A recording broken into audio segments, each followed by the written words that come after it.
reassess that again. So that's my suggestion for that. The other thing I just wanted to say here, I know that you're going to be talking about the plan, and the last time I saw it, there's a path that goes around, and then the path comes back and it intersects with a road, and then basically the cars and people will be on the same thoroughfare. And so I just want to reiterate again that I would love to see a separate dedicated walking path and a vehicle path. Thank you. Thank you. So I think the Minutis can maybe address some of that once they get going. Yep, will do. Okay, so that ends public comment, thank you. And we're on to the Yukon plan. Okay, excellent, thank you. Pete Minuti from University of Connecticut. So we have some updates on the plan. It should be a relatively quick presentation on our part, then we'll answer any questions that you have. This is the agenda that we have for this evening. A recap of the site walk that we all took, or some of us took, on June 2nd. And then some additional information on the public use area, which is the parcel at the intersection of 160 and New Road. And that's layout, incorporating the existing foundations, a preliminary grading plan with section, and a prototypical perspective view of the homestead area. And number 3 would be comments and next steps. Here are the 4 musketeers. We went for a nice site walk.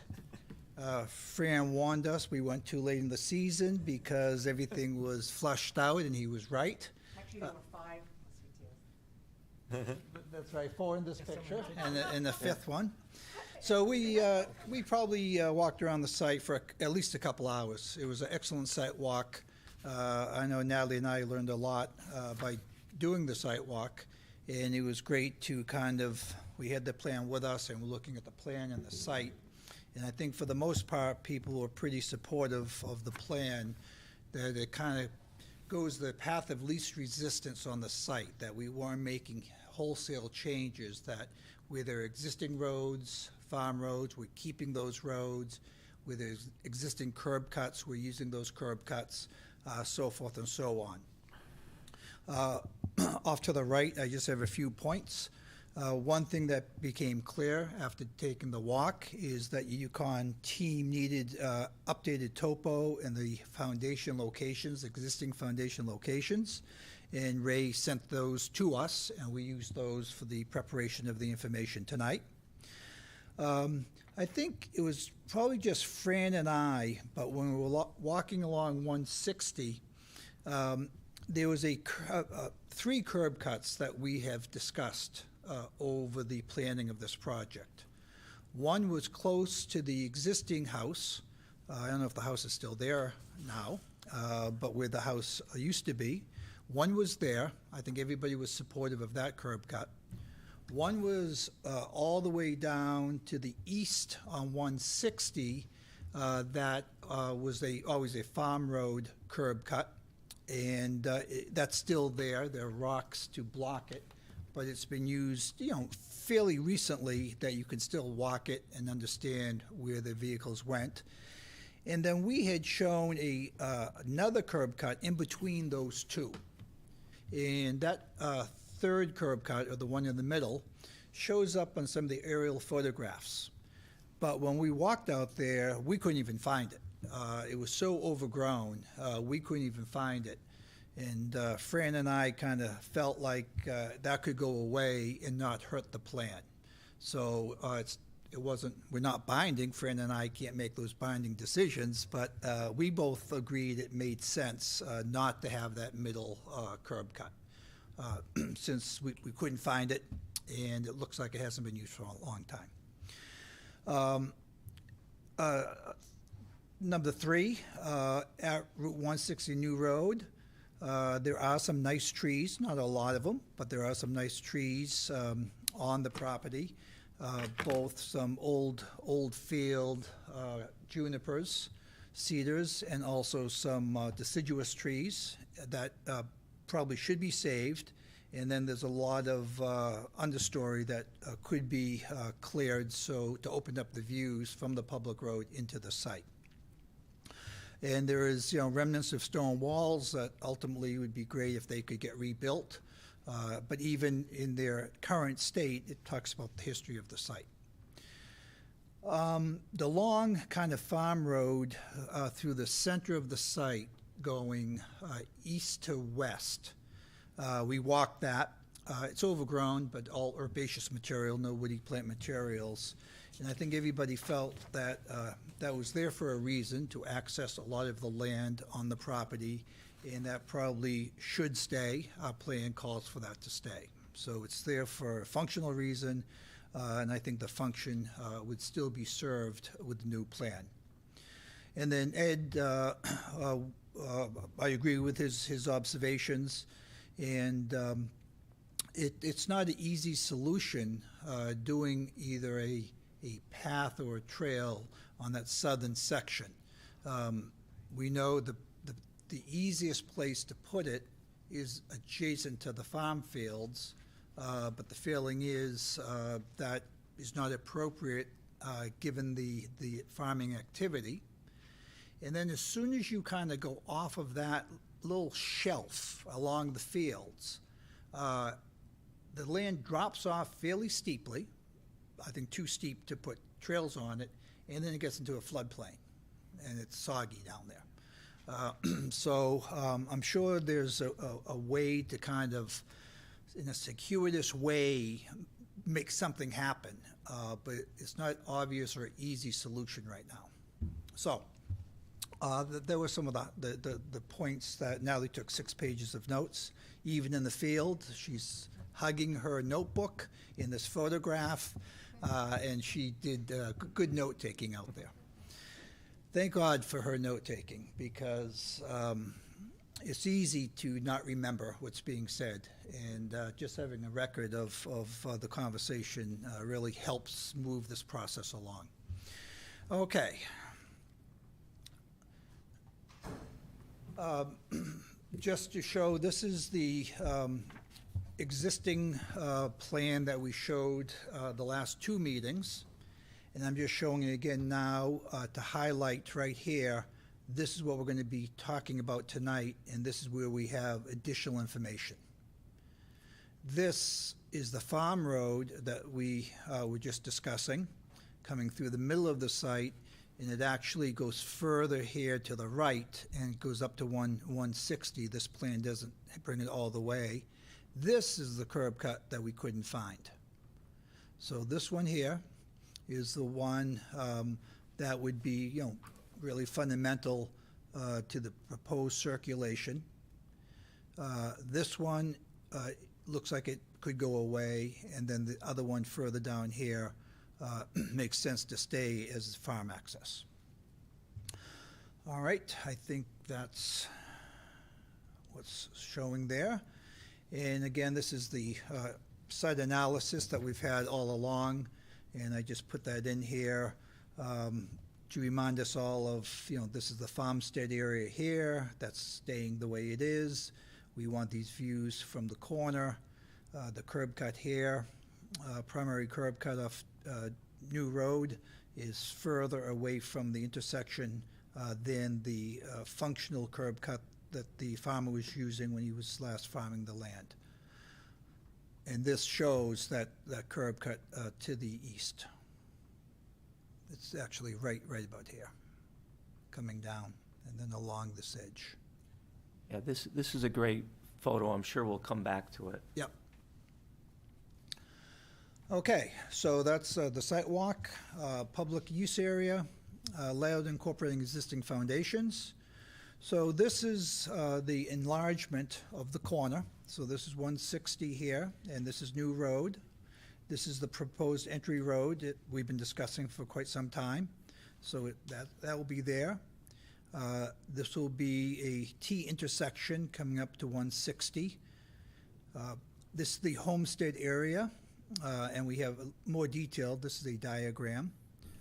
This is a potential farm field. As we've been talking about, this could be a small farm stand or some sort of signage for a gateway. It may be a functional use to come in to mark the entry. A small parking lot behind this. Potential gate or a chain going across here, so the site could be closed and still allow people to come in, park here, and jump on the trail system and walk the trail. Same thing with this gates here, that this could be open, this could be closed. So I would feel there could be some activity in the barn, but that people don't want access to the community gardens, so this could be closed down. So this part of the site is opened. And what's new here is this parking, we always felt this was the best place for the parking, behind the homestead area, and using it kind of to buffer the busyness of Route 160 from the main uses. But this is one of the existing foundations. This is another one, and this is a third one. And our feeling is this could be some sort of pedestrian spine that would kind of link the old foundations to a primary walking trail. And this would be dedicated just for pedestrians, not a multi-use trail. And what's kind of fun about this is it's kind of this line, and then you have the old farm, which is all this stuff on one side of it, and then you have the new farm on the other side of it. So it's we could see it almost being like a timeline with some placards that could discuss the history of the old farm and talk about the new spirit, the new vision of the new uses, renewable energy, things like that. So we wanted to have these foundations fundamental to the plan, not just save them and have them just sitting there, but have them kind of activated. And we feel that the addition to this pedestrian spine does that. It also begins to talk to Ed's issue that instead of pedestrians being forced to walk on this road, that they could walk on this road, and ultimately this could come down and hook into the trail system. So this could be a more circuitous path, so people wouldn't have to share the road. And just a quick question. This T intersection you mentioned, that's the curb cut that isn't there, right? Right here? Yeah. There is a curb cut there. That is the curb. Yeah. And so the one that was getting taken away was closer to the farm field? Because I thought you said the middle one. Yeah, it was the middle one. This is the first one. There's a middle one over, and there's one. Okay, Yeah, good. yeah. Yep. That dashed-in box that you see, that's the foundation of the existing farmhouse. Okay. All right, thanks. Okay. All right. So I think that's all the information on this. Okay. Now, this is a very messy-looking drawing, but we did the dash lines of the existing contours. So the existing contours per your engineer's survey. And this is where we got the information on the foundation as well. And then the heavy lines are our proposed grading plan. And I would say, I think it would be fantastic if the Yukon team could meet with the environmental engineers and scientists to coordinate and strategize on the best way to grade the site to minimize the cost and maximize kind of the functionality of the site. The So we're strategy very, very glad that you said that. I was talking with our town manager just before you came in, and we were wondering if that, so we didn't know when you actually feel that your initial mission has been completed, but we kind of view that that might be, we'd want you to be there for that. Yes, So we get the most out of our grading. yes, So yeah, yep. cool. Yep, so. The other, sorry, just to hop in there. The other piece of it is that we're grading, but also we need to bring in some fill to cap the arsenic, right? Because Right. I do see the farm field and some activities located near the existing foundation, And it was my understanding that's where some of that material was located. So that would be part of this as well, the Yeah, capping. Absolutely. I'm going to just back up here. I mean, I think we might just be pushing around material. So we have extra material because we're leveling and flattening. Where do we put it? We put it at that new entranceway because that had that steep drop off. Right. But then we cap off all our naturally occurring arsenic. Right. And we make the grading more friendly to our plant. Exactly. Yep, exactly. So I went back to this plan because one thing I didn't mention is this red line is the extent of the arsenic. So all this area in here, in between these red lines, this is all the area of the arsenic. Okay. All right, so go back to the grading plan. Oh. All right, so the strategy that I'm using here, I think it is reasonable, but again, a meeting with the engineers will help do this, and I view it as a meeting to brainstorm. But exactly as the chair mentioned, because when they filled for New Road, an improved New Road, this area here on New Road is significantly higher than the native grade in the farmland. So you can see these contours. These are 2-foot contours. So the plan that I'm proposing at this point is all this area in here is fill.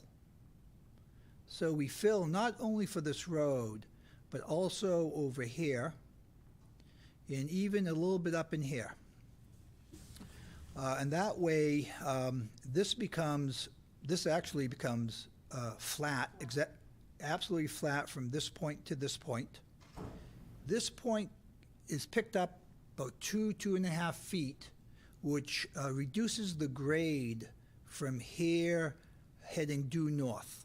So on this site, when you're going east-west, it's pretty easy to have a reasonable minimal grade because you're going with the contours.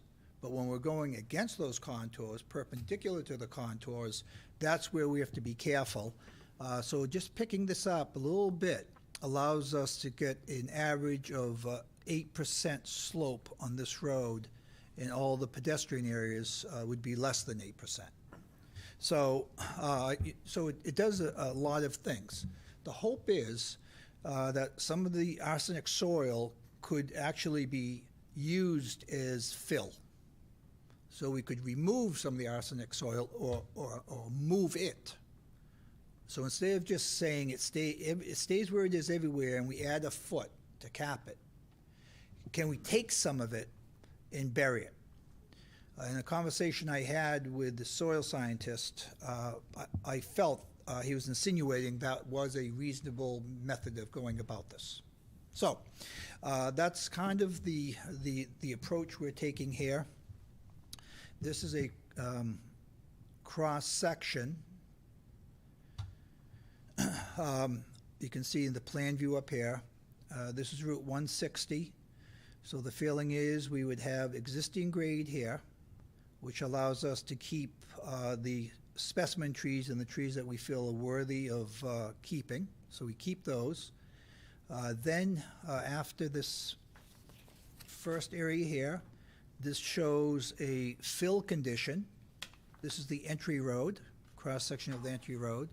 This is the barn beyond the cut line for reference. And then we're coming down here. This is relatively flat, about 4 to 5%. We could use that. That would be a parking lot for the trails.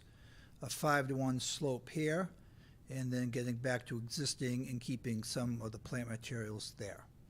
I didn't do any calculations of the amount of cut and fill. I thought it was a little premature to do that, but the hope is we'd balance it. So that's that. And now Peter? Yes. In that little map that you have up above with the little purple, Yeah. do you have like an estimate where the current house is? The current house is right about here. Oh, okay. So you're looking, the barn would be somewhat near where the house is now? Okay. Yep. Good, thank you. Yeah. But still further from the road. New Britain Ave. Okay, so now, this is a diagrammatic, three-dimensional diagrammatic view, kind of from the entry on a new road, elevated, looking down at that barn. And I'll let Natalie just kind of explain some of the pieces here.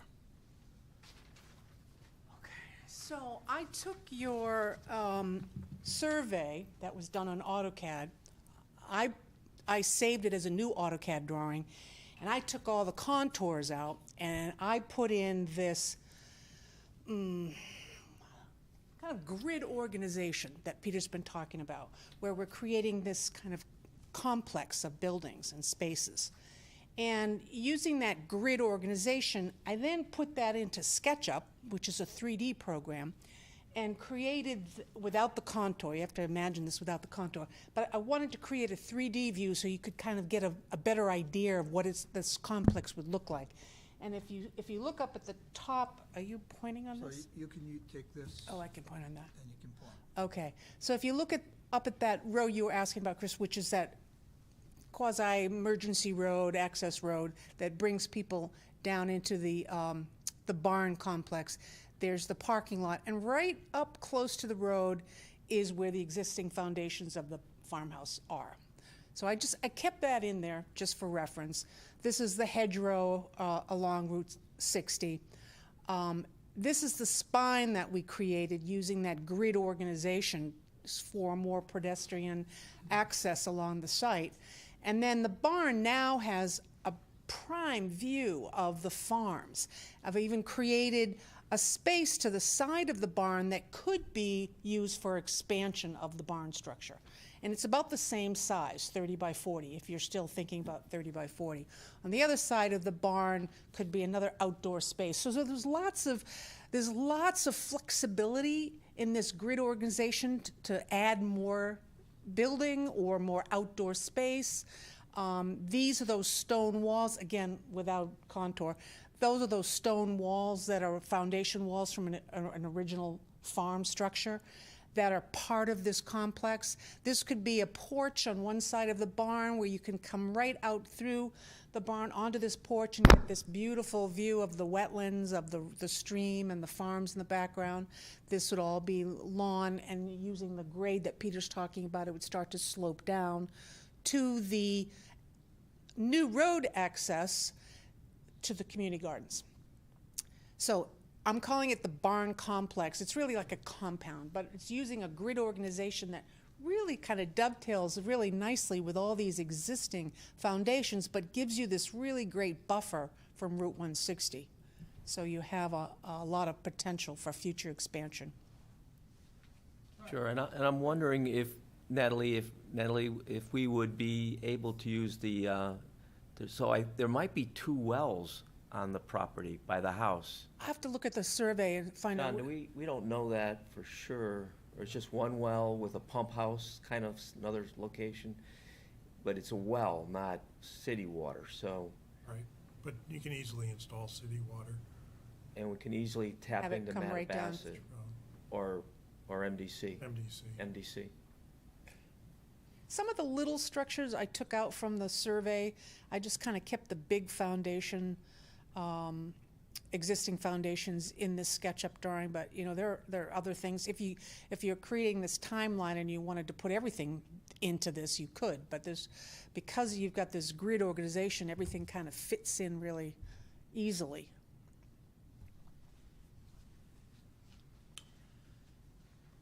So that is our presentation. Good questions. Thank you. Peter or Natalie, I was reading the minutes from last meeting, which I wasn't here for. The parking areas, have we discussed or thought about using pervious surfaces for this? Because, and I also, in talking about moving the arsenic-contaminated soil and using it for fill, it seems like if we used it in some of those other areas, we'd have to cap it with an impervious surface if we used it to fill like where a driveway or parking area was. So my concern or my hope is that we'd consider pervious surfaces as much as possible. I noticed in the minutes, there was talk of paving, not paving, runoff. I don't know how much of this would be paved, plowed in the winter. I mean, if the barn is used for classes all winter, theoretically, something would have to be paved, but even a pervious surface is not difficult to plow. Right. So have we thought about that? And I think that we should really consider that strongly, as much of a percentage of drive and parking areas as possible. I would agree with that as far as having more pervious versus impervious surfaces. I think part of that decision, well, the major decision is the town decision, or this committee's decision on what they want as far as ADA accessibility, plowability, things like that. I've been to many old farmsteads similar to this that had no bituminous paving. So we'd be very supportive of that. I don't think it would ruin the plan to have some bituminous paving, but we would definitely be supportive of no bituminous paving. Yeah, and last I remember is the capping only needed to be a cleaner soil on top. It didn't need to be capped with some sort of asphalt or anything. But when we discussed moving it and using it as fill, will we have to then cap it where we put it as fill? I mean, Yes. Yeah. It would still need a cap. You still need a cap, yeah. So I didn't know if it was fill for driveway or parking areas. That's why I was thinking then you'd need something impervious. Right. Fran, any questions? I like the pedestrian spine there. That's a very beneficial new thing that you brought forward. Appreciate that. And everything's coming together very nicely. Thank you. Yep. Chris, Yeah, I had two questions. I know you'd mentioned pulling out a number of things from the SketchUp view to help show what the grid layout looked like. What was your thought on, and I'm not sure as well if we identify which trees we're keeping. Is there shade near some existing foundations? So people, if they were going to picnic or hang out, they wouldn't just be sitting out in the sun? Do you see that as our next step, It might be premature. showing the vegetation on this? Yeah, I actually slipped in on this section that planted buffer save all trees designated by a landscape architect. So I put myself in charge of deciding what trees to keep and not keep. So I didn't want to bring that to everyone's attention. I just thought it could slip through. Well, But I think walking the site, I know Fred and I saw a lot of things eye to eye as far as what trees it was reasonable to keep and not keep. Some of them are very weedy and they're really not worth keeping. And it may not necessarily be a vegetative shade, I guess, particularly if we're looking at areas where there may be competing for plants that are growing, but we might want to take into consideration other types of either movable shades or a fixture. That way, particularly kids, maybe older folks, people who have just been walking around who need to catch their breath, have a nice cool place to hang out in there as we think of the different ways that would be used. Yeah. The other question I Good had. idea. The other question I had was on the earlier slides, there's an area that we're calling farm field that is called out. And what was the vision for the farm field? Because it's not the community space, not commercially farmed, so is that like a perennial garden? Or I don't know if there's talks about how that space would be used. I think I saw that on maybe the second slide is one of the over. So that's in that vector at the corner, coming Yes. into the site. Here we Yep. go. And it should be, just low level and a field of some sort. But just to add to that, I've been hearing stories of, and I think it's inexpensive, but they call them pollinator fields. Right. But you have to be close, within so many, miles of another pollinator thing. I don't know if we're close enough to pollinator pathways. Yes. I don't know Yep. if we're close enough that if we put in wildflowers, if our pollinator field would be close enough to be a pathway. Right. Did we answer the question on what's a farm field, or is that part of the pollinator issue? Okay, Yeah, so, I was adding that to the farm field. Okay, because I didn't understand what the farm field really was going to be. okay, right. So the feeling is that, again, this corner of that rectangle labeled farm field, this is the arsenic soil. It may or may not be removed, either removed or capped. The feeling here is it's probably a little bit too small for serious production farming, but it's such a key location as far as the views from the public into this.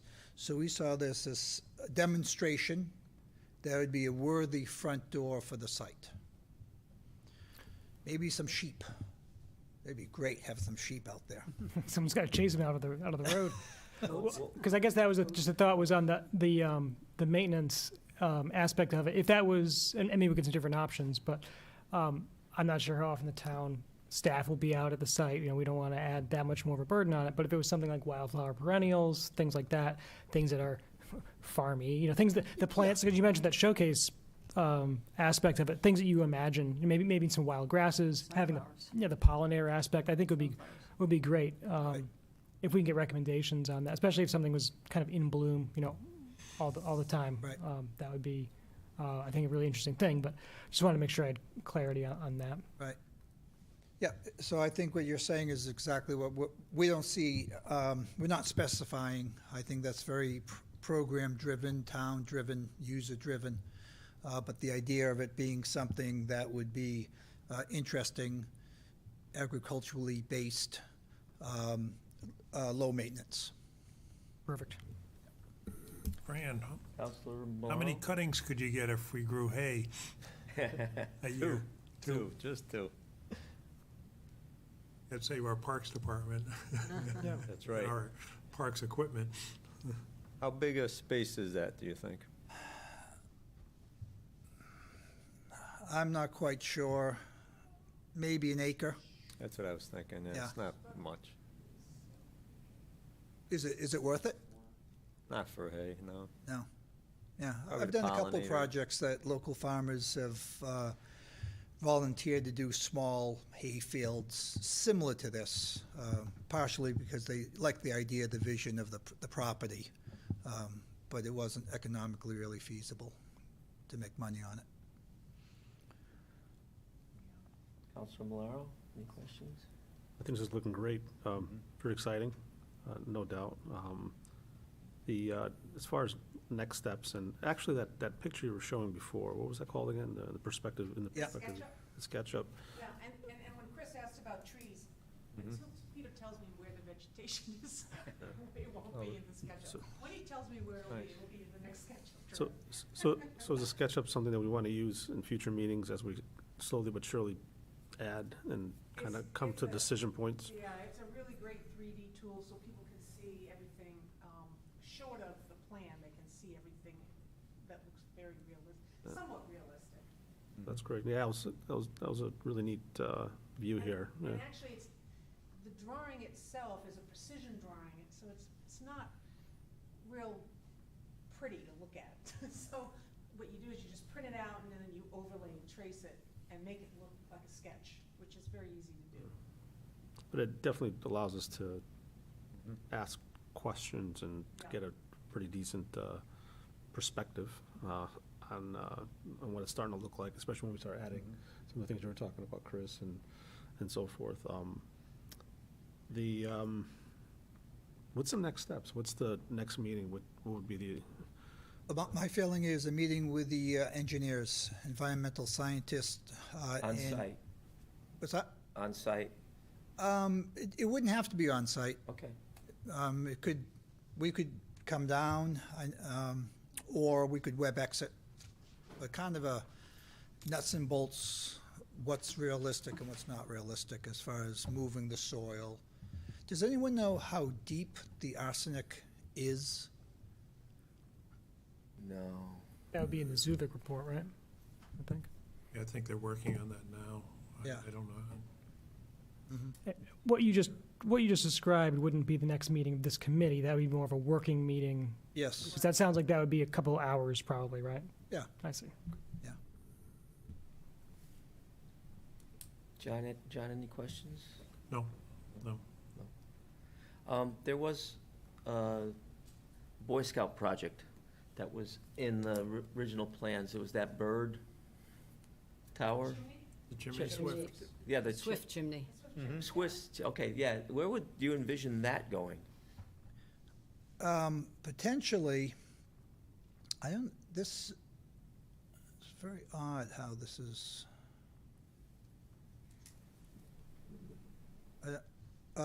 Right, that high, this high point, right here, Oh. might be a interesting place for it. So there's a couple trees here now, so, it's adjacent to a field, but it is not tilled right here. So we have high point, high visual impact, high symbolic value. So that could be pretty neat having that up there. Nally's been researching different aesthetics for those chimneys. Some of them look a little shabby. Birds don't care. But others are have a little more visual interest to them, as well as the Old New functional. England shingle on the outside, weathered preferably. Great, thank you. Thank you very much. It looks beautiful. Okay, Coming good. together. So possibly, Mr. Chair, if we may not meet next month, if we can meet with the engineer and really start to hash out the grading, that might take longer than 4 weeks to get to a point to bring it back to you guys. Understood, yeah, Yeah. and we'll get on that, absolutely. Okay, Yeah, we want that to happen, so, okay, good. cool. And I had one last question about the barn. Is there any update on the barn? Is it still 30 by 40? Is it, Oh, yeah, the plan is locked in by the okay, state grant, so we're not changing that okay. at this juncture, but we wanted that flexibility to expand, Okay. but phase 2 or phase 3. You know how big the barn is vertically? Is it 2-story, 1-story? I don't I remember. was looking at different clutter barns to try to get an idea for the SketchUp. If I had a little bit clearer idea of how big the structure is vertically, as I know what it is as a footprint, and then when I put it into SketchUp, it will help people when they're looking at it to kind of get a closer view of what it's going to be. I'm sure we could get you the, Well, I just say rule of thumb, use the largest collar farm barn A real big barn, and okay? shoot for that, and then Okay. for sketching purposes. I think when we approved pursuing the grant, I remember there being a printout of a sample. of yeah, we those. do have something we could probably Yeah. send. Oh, you do? Oh, okay, that'd be great. Yep, and it was in the neighborhood of the 120,000, so could probably just go to their site and see what's on there for 120 grand, and there's our barn. All right, excellent. We'll get that to you. All right, Okay, thank you. Thank you. Thank you.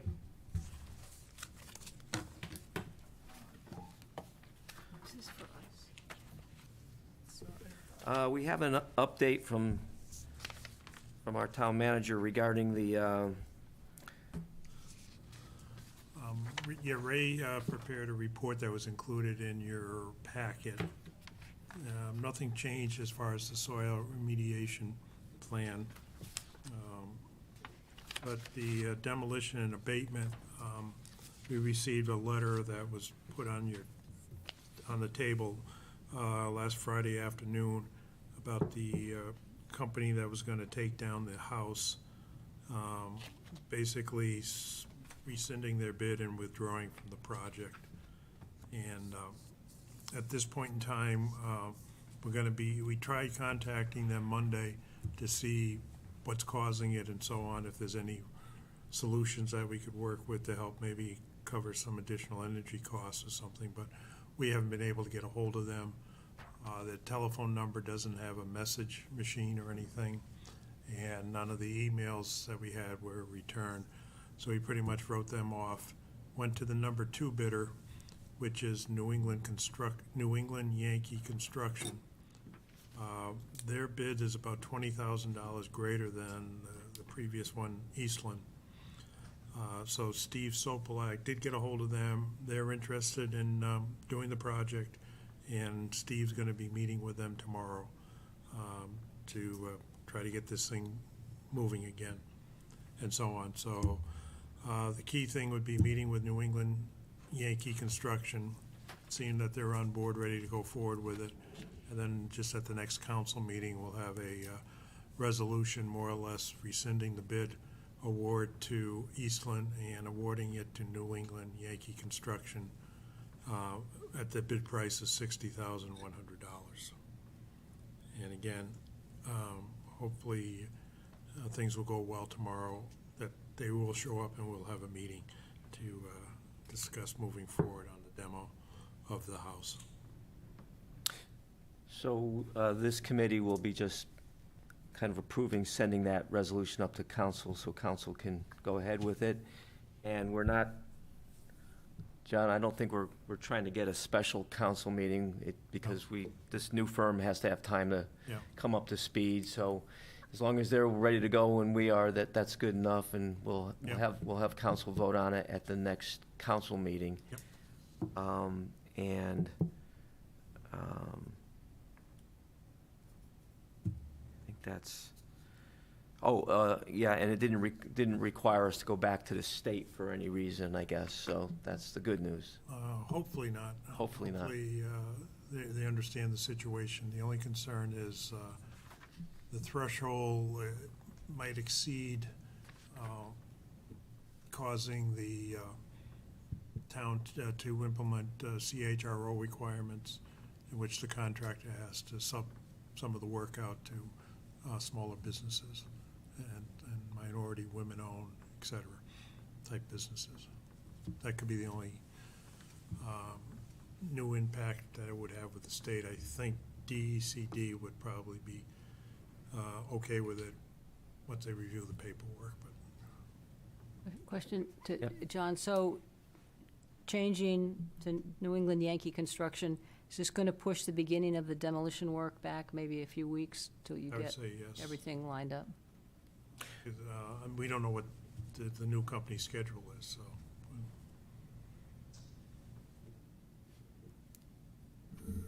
But it is a small project. It's not, that they should be able to. So some get the ducks in perspective line. is the original guys thought they could take it down in 4 days, or 5 days, or even just 7 days. That's kind of fast. All the structures that are standing, house, barns. So we don't anticipate that changing. And if they had started 10 days after their notice to proceed, the house would be down already. So unfortunately, that's the time we're losing, but we'll get the next contractor in there, and it should go, once they have their letter to proceed, then 10 days down. It is what it is, And right? we'll keep going after it, Sandy. Do we have any sort of list, or, I don't know how frequently this happens, I think this might be the first time I remember it happening, at least with the project that he works on at the council level, but when someone backs out of a deal, do we have any sort of list where we would put them on a, you know, I don't know, a blacklist might not be the right term, but a list of vendors who are not approved by the town, because this is costing us time, and who knows, hopefully everything goes with the state, but if it doesn't, it could be more time, and, you know, they kind of gave us the runaround here. Do we track that in case they come up to offer a bid again? Well, this really hasn't happened to us much in the past, so I think the best thing you can do is go on the state DAS website and find a place where you can make a comment about the company under this type of demolition trade. Had we given them a deposit? No.